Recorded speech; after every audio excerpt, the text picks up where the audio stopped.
और अब बात साइकिल के 254 जंगबाज की। यूपी का दिलाएंगे ताज की, क्योंकि समाजवादी पार्टी ने अपनी जो पूरी विजय रथ यात्रा है उसको आगे बढ़ाया। इसके साथ ही साथ जीत का दावा भी लगातार अखिलेश की ओर से किया जा रहा है। देखिए रिपोर्ट।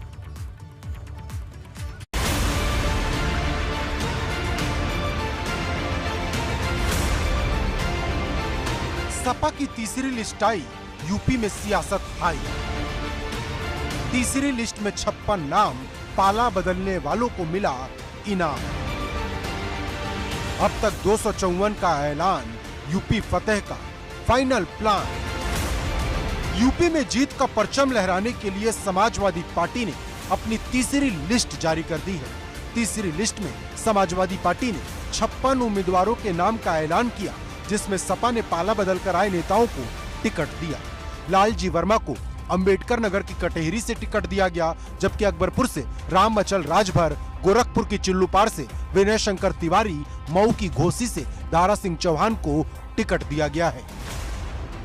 इसके साथ ही समाजवादी पार्टी ने अपने दिग्गजों पर भी दांव खेला है। सिद्धार्थनगर की इटवा सीट से माता प्रसाद पांडे प्रत्याशी हैं और आजमगढ़ की फूलपुर पवई से रमाकांत यादव मैदान में हैं। वहीं बलिया की बांसडीह से राम गोविंद चौधरी को मैदान में उतारा गया है। मतलब अब तक समाजवादी पार्टी 254 सीटों पर अपने जिन उम्मीदवारों का ऐलान कर चुकी है, उसमें कई दिग्गज नेता हैं।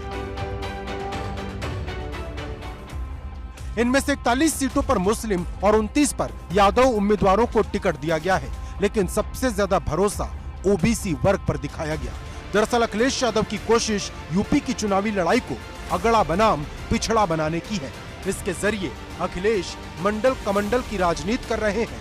वो कई बार कई मंचों से जातीय जनगणना की बात कह चुके हैं, जिसका सीधा मतलब है कि जिसकी जितनी हिस्सेदारी उसकी उतनी दावेदारी, और सीट बंटवारे में वो इसकी झलक भी लगातार दिखा रहे हैं। समाजवादी पार्टी ने तय किया है कि दिल्ली सरकार अगर जनगणना नहीं करती है जातियों की, तो समाजवादी सरकार आएगी तो जातियों की जनगणना 3 महीने में कर करके दिखा देगी और उनकी आबादी के हिसाब से उनको हक सम्मान मिले, इसकी लड़ाई समाजवादी पार्टी आगे बढ़ाने का काम करेगी। लेकिन सवाल गठबंधन के 60 सीट बंटवारे का भी है, क्योंकि अखिलेश ने छोटे छोटे दलों के साथ गठबंधन का गुलदस्ता तैयार किया है। लेकिन जिन दलों के साथ हाथ मिलाया उन्हें कितनी सीट मिली, ये रालोद को छोड़कर अभी तक साफ नहीं। हालांकि अखिलेश कई बार कह चुके हैं कि सीट बंटवारे के बाद ही उन्होंने गठबंधन तय किया है। हमारी आरएलडी की सीटों की बातचीत हो चुकी है, साथ ही साथ और सहयोगी दल हैं, उनके साथ भी सीटों की बातचीत हो गई है।